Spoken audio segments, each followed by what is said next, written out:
قرآن پاک کی آیت ہے قُلْ لَا أَسْأَلُكُمْ عَلَيْهِ أَجْرًا إِلَّا الْمَوَدَّةَ فِي الْقُرْبَى، اے محبوب آپ فرما دیں اپنے غلاموں سے کہ میں تم سے کوئی اجرت نہیں مانگتا۔ رسول پاک صلی اللہ علیہ وسلم نے ہم سے کوئی معاوضہ مانگا ہے؟ حضور اکرم صلی اللہ علیہ وسلم کی بدولت ہمیں ساری نعمتیں ملی ہیں، ان کے صدقے میں سب کچھ ملا ہے، بدلے میں حضور نے کچھ مانگا ہم سے؟ قرآن خود یہ کہہ رہا ہے کہ اے رسول آپ فرما دیں کہ میں تم سے کوئی چیز نہیں مانگتا، بدلے میں کوئی چیز نہیں طلب کرتا، مگر اتنا کہ تم میرے اہل بیت سے محبت کرو۔ الا المودۃ فی القربى، رشتہ داروں سے، حضور اکرم صلی اللہ علیہ وسلم کے گھر والوں سے محبت کرنا، اس کو تو رسول کریم صلی اللہ تعالیٰ علیہ وسلم نے بھی اظہار فرمایا۔ ایک حدیث ملتی ہے من مات علی حب آل محمد مات شہیدا، جو حضور کی آل کی محبت میں، حضور کے گھر والوں کی محبت میں انتقال کر گیا دنیا میں، اسے شہادت کا مقام عطا کیا جاتا ہے۔ اہل بیت کی محبت شہادت کے مقام کو پہنچاتی ہے۔ عزیزان گرامی، رسول پاک صلی اللہ علیہ وسلم کی اہل بیت میں کون ہیں؟ مفسرین نے الگ الگ رائے اگرچہ رکھی ہیں، لیکن زیادہ طور پر مشہور حضور اکرم صلی اللہ تعالیٰ علیہ وسلم کے اہل بیت میں آپ کی بیٹیاں، آپ کی ازواج مطہرات، یہ سب اہل بیت میں ہیں۔ ان میں سے بھی اخص جو خاص اہل بیت ہیں وہ سیدہ کائنات فاطمہ الزہرا رضی اللہ تعالیٰ عنہا، مولا علی کرم اللہ وجہہ الکریم، اور آپ کی اولاد حسنین کریمین رضوان اللہ تعالیٰ علیہم اجمعین، یہ سب اہل بیت میں سے ہیں۔ بلکہ ان کی اولاد جو بھی قیامت تک ہوگی وہ رسول پاک صلی اللہ علیہ وسلم کے اہل بیت میں سے ہوں گے۔ نبی کونین صلی اللہ تعالیٰ علیہ وسلم کی اہل بیت، ان کی عزت، ان کا احترام ہمارے لیے ضروری قرار دیا گیا، اور جو حضور کی آل سے بغض رکھتا ہے، ہلکی عداوت بھی رکھتا ہے، دشمنی رکھتا ہے، اس کا خاتمہ برا ہوگا۔ الا ان مثل اہل بیتی کمثل سفینۃ نوح من رکبها نجا ومن تخلف عنها ہلک۔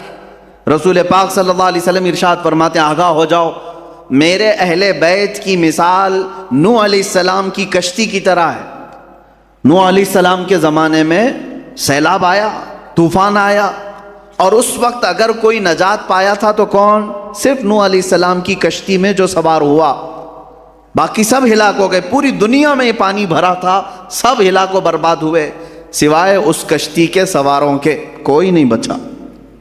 تو اللہ کے حبیب صلی اللہ علیہ وسلم فرماتے ہیں میرے گھر والے، میرے اہل بیت نوح علیہ السلام کی کشتی کی طرح ہیں، جو انہیں تھام لیا وہ نجات پا گیا، جو ان سے دور ہوا وہ ہلاک ہو جائے گا۔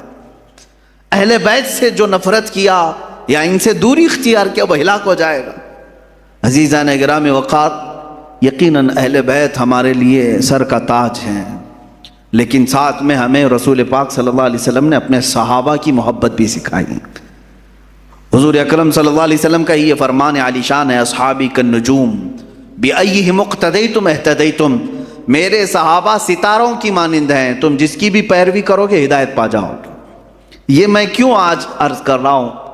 اہل بیت کا تذکرہ ہونا چاہیے، لیکن ساتھ میں نے صحابہ کا بھی ذکر کیا۔ وجہ یہ ہے میرے عزیزو کہ کچھ جماعتیں ایسی ہوں گی جو صحابہ سے نفرت کریں گی، حضور پاک صلی اللہ علیہ وسلم کے صحابہ کو کافر کہیں گی، مرتد کہیں گی، باغی کہیں گی، اور کچھ جماعتیں ایسی ہوں گی جو اہل بیت کو گالیاں دیں گی۔ صحابہ کی محبت تو دکھائیں گی لیکن اہل بیت کو گالیاں دیں گی۔ حضرت فاطمہ کو کہتے ہیں وہ بغاوت کرنے والی ہیں، حضرت امام حسین کے بارے میں کہتے ہیں انہوں نے یزید کے خلاف بغاوت کیا۔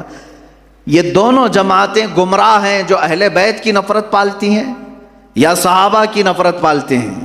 یہ دونوں جماعتیں ہیں، گمراہ ہیں۔ ان میں درمیانی جماعت وہ ہے جس کو مسلک اعلیٰ حضرت اہل سنت و جماعت کہتے ہیں۔